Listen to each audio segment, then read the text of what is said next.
Terus kalau suwon kayak ngerasani itu hukumnya haram. Tapi Allah ila yaumil kiamah apa gawe wong ngrasani itu banyak. Mergo nek gak ono ngrasani iku wong maksiat ku yo penak, ora ono pengadilan sosial. Ora ono pengadilan apa? Sosial. Tapi nek ono sing ngrasani kan ini jadi kontrol. Dia jadi apa? Ya, misalnya mau hamil di luar nikah. Oh, itu produk gagal. Ya, kena aku rapi ke susu, les kena kan. Akhirnya satu keluarga malu, terus mereka yang belum kena, di komitmen jangan kena supaya tidak malu di depan masyarakat. Ini barokah sekali pengadilan-pengadilan seperti ini. Nah, untuk yang kiai, yang imam masjid, yang sekeluk khusyuk, tokoh masyarakat, pemerintah itu gelar tokoh rujukan, ibu-ibu cangkem apa? Ibu-ibu tak pikir jauh tenanan. Kamu harus tetap membiarkan cangkem-cangkem elek ini berkeliaran karena ini pengontrol, apa? Tapi gue mau kiai kecelok serbanan, jumatan minyakan terus. Anjur apa antas melok cangkem elek. Ibu-ibu khusyuk, ibu-ibu anteng. Tapi kayak kudu dukung, no? Pergerakan cangkem apa? Elek. Jadi kita trik jadi kiai alim bang. Gue ya kayak ibu-ibu, nama ibu-ibu kayak pulau. Pokoknya sementing, pokoknya kayak pulau nanti. Kudu anut. Gue panjang ngoten. Lo ini termasuk matur tengah aswaja tentang kayu matur ngoten. Rasulullah itu unik, figur yang unik. Misalnya begini, Mustafa kok mati ngombe Mustafa ya pantas ya. Apa? Zaid gak pantas. Zaid itu sama sholah ya agar berdoa. Supaya orang wong mati bergoplosan. Saya mati ini bergoplosan. Bergoplosan nanti ngalami. Mati bergoplosan. Kadang-kadang itu boe ya soleh, kadang boe soleh malah majelis taklim, putune kurang ajar, ngombe oplosan mati tenan, mati ra urip nih. Walhasil rame, ini jelas mati ini oplosan. Wong seksine ada dan komunitas grupnya ada, ono sing setengah mati, ono sing mati tenan. Ya terus kemudian ada yang tanya saya, Gus, kampung saya ngalami seperti itu, saya ini kiainya di situ, sebaiknya saya nyolati apa enggak? Tak takoi, itu termasuk kiai top tak ada situ, paling top Gus. Karena kata orang-orang saya ini kiai induknya. Segini aja, sapan-sapan itu, atau wong petani biasa, itu konsolat, itu 5 tanam gue syarat. Sembuhnya gue rasul, ya sembuhnya gue rasul. Kayak kiai top, nopo. Begini logikanya begini, ini rumah tenan, awas nak salah rokok. Janazatu muslim. Ini saya ngomong di depan para kiai. Ini penting saya aturkan, bukan karena saya sombong. Ciri khas kebenaran fikih adalah diomongkan di depan banyak, kemudian dikontrol ahlul ilm. Kalau ahli ilm nanti tawatur setuju, ini biar jadi hukum konsensus. Kalau enggak, biar dibatalkan. Bahwa Gus Pak kemarin sesat menyesatkan, biar dibatalkan oleh kiai-kiai itu. Paham ya? Makanya statementnya orang alim harus di depan para orang alim. Enggak boleh hanya diomongkan santrinya saja. Nanti kalau salah kan santrinya enggak berani. Makanya saya itu malah pede. Kalau saya malah kebalikan. Saya itu kalau matur di depan kiai kajian, misalnya ada acara muda nih kiai kajian rawuh semua, saya malah pede. Pikiran saya anak salah, no saya kontrol. Aku rapede malah mulang di sini. Salah curah konangan, bener ya. Kurang untuk penghargaan, jadi enggak. Jadi biasa ya. Ya, tapi kan ibadah ya, mulang itu ibadah. Begini logikanya. Ini kalau matur bolak-balik, saya ngaji di mana-mana matur ini. Komunitas gendo atau orang fasik atau pemabuk itu kalau kita tidak datang, kita maknanya orang soleh atau orang yang sedang soleh, pokoknya apel. Mereka kan nanti takutnya punya kefiah baru. Nah, kalau jangan minum mati, mau bulan whisky, sekolah di situ kelaram tuku Petrus, kok Petrus, saya ini tenangan dia mati tak ubeni whisky. Engkau pas mati agak digeludung no. Dengan orang-orang soleh tetap datang, setidaknya kefiah Islamiyah ini terjaga. Ya didusi, dikafani, disolat. Si piye-piye ini janazatu muslim, janazahnya orang Islam. Ini saya ngomong di depan para kiai, sehingga tradisi Islam terjaga. Terus kegelola sampai sing mayit. Tapi piye-piye kita itu khawatir ada tradisi tandingan, yaitu kalau kita tidak datang, kemudian dikelola ala orang fasik, dikopi sampai arak, terus digelundung, begini cekinan, remi, repot. Wes cara kula, wes sak tahlil bid'ah lah, ting gremeng tahlil lah. Anggap ae ini penolak ceki, wes. Wes kan gremeng lah, wes gak ono hadis sunah Rasulullah. Wong zaman Nabi ben nahlili sapa, Nabi jelas warga kok tahlilin nyawang. Harus ini zaman dulu orang mutin ngundang sopo. Tapi dia rasa yakin nak tahlil itu ono tuntunan. Dia lihat hadis sokai gawe-gawe tahlil kok ono hadis sokai. Biasa orang berkelakon. Awal takut itu yang, Gus Anda ini orang alim. Sinta kok ngisir untuk sunnah Rasul. Kenapa datang di acara tadi padahal tidak ada hadisnya? Bodoh tangkem melek kowe ora hadisnya ini. Bodoh ora hadisnya geger. Enggak ada Nabi ngajari tangkem elek. Berarti sama-sama. Sama-sama jelas. Serawanin Rasul. Nah ini saya ulang lagi. Ini rumah tenang ya. Orang yang jelas mati oplosan, pernah juga ada yang tanya orang yang mati bunuh diri.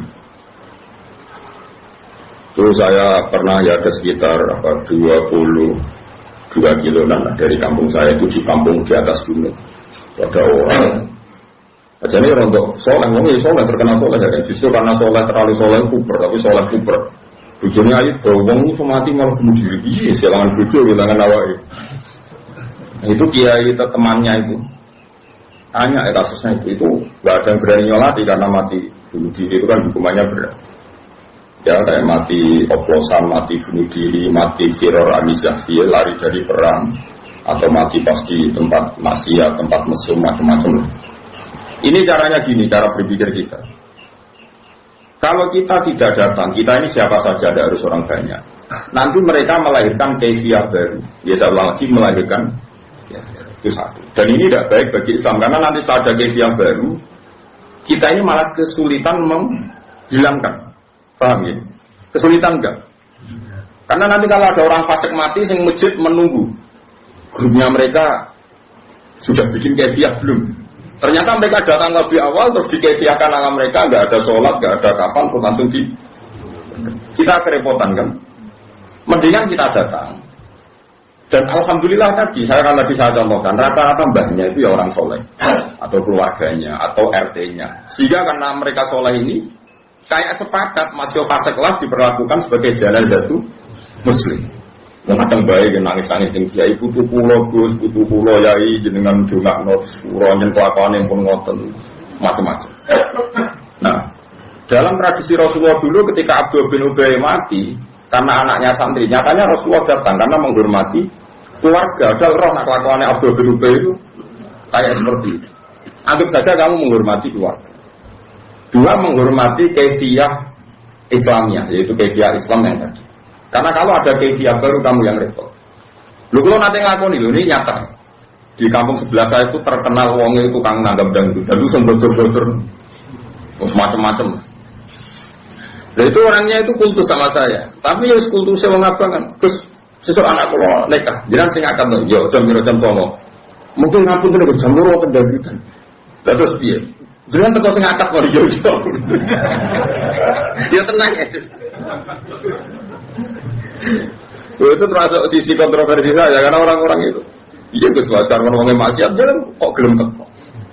Makanya saya ini diuntungkan terkenal ngalim, mau kan sungkan mau geremeng tok rawanin jadi penting terkenal alim penting, paling enggak ngomong alim ngomong geremeng. Karena pikiran kita sederhana, kalau keifiyatun nikah orang alim tidak mau datang, lalu mereka kalau bikin keifiyah baru juga kita kesulitan. Setidaknya dengan mereka masih butuh orang alim, ada keifiyah sing mujma' alaih, yaitu cara mati mayit, oplosan lah didusi, dikafani, disolati, dipendem. Saya sebut satu-satu ya, didusi, dikafani, disolati, dipendem. Keifiyah nikah, dinekah waline atau wakile dengan dua saksi. Wes. Sekarang kalau kita tidak datang, lalu mereka bikin keifiyah. Makanya saya anggap kita datang ini fardhu kifayah, datang saja. Nah, tapi jangan kitopnya. Nanti kalau kitopnya datang semua, punya pikiran begini semua, lalu bedanya itu yang sholat dengan fasik. Semua mati oplosan sing teko yo wae, sing imami misalnya PBNU, BP Muhammadiyah. Engko sing mati wong soleh karena tokoh sing teko yo. Terus famal parku benar, apa benar? Kan ya lucu. Makanya ini uniknya Rasulullah, ada seorang fasik karena punya utang gak nyaur. Nabi datang. Nabi tanya, apakah mayit ini punya utang? Ya Rasulullah. Nabi langsung balikkan, enggak mau nyolati. Saya enggak mau nyolati orang yang punya utang. Lalu dia bejo orang menangi Nabi. Waduh orang berakal Nabi nyolati umatnya zaman akhir. Karena kabeh duit utang. BPKB ini tonggo bisa. Ngusuk utang sih nabi BPKB ini. Iya gitu. Oh, itu mau orang dinar itu saat dinar mau 4,2 gram. Tahu tak itu mau sekitar 1.600.000. Itu nanti pun purun, betul purun. Saya ingin lah utang bro. Ono 4 juta. Niki nanti kalau tak ngerti utangnya 4 juta. 100 juta nanti. Pulau pun di atas 10 juta, tapi orang langkai 20. Tapi kan aset pulau 1 juta mesti jadi. Itu 4 juta aset tuh bro. Ini Nabi gak kesel. Itu masyhur. Nabi itu gak mau lagi. Tapi sebelum Nabi tidak mau nyolati, Nabi ngendikan gini, itu masyhur di hati-hati. Sallu ala sohibikum. Aku ora nyolatilah, tapi gue itu tetap. Sehingga kata Imam Nawawi dalam Syarah Sahih Muslim mengatakan, jika ada orang fasik meninggal, maka sebaiknya kitabnya itu gak usah nyolati. Kalau saja orang kan sepakat lah, misalnya di kawasan Rembang, Bahmun, di Hajen misalnya dulu Badullah, di Kudus misalnya dulu sepakat orang Barwan. Ini kan kitab yang mujmalah. Ini sebaiknya tidak usah nyolati, karena ini nanti jadi ukuran. Ternyata fasik lah ya disolati wong toh. Ya saya nyolati cukup ya tak Mustafa, terus ketua kukur, terus sholatnya rapati fasik. Pokoknya sementing ono sholat. Iya dengan ada sholat ini berarti ada keberlangsungan tradisi Islam dalam mengelola jana. Paham ya? Terus kalau ngangkat nolai kamu, artisnya dari itu sudah teko, dia delok. Tapi dia sing ngangkat nol kiai, misal kiai rata teko harus diangkat nol penyanyi dan itu malah karuan.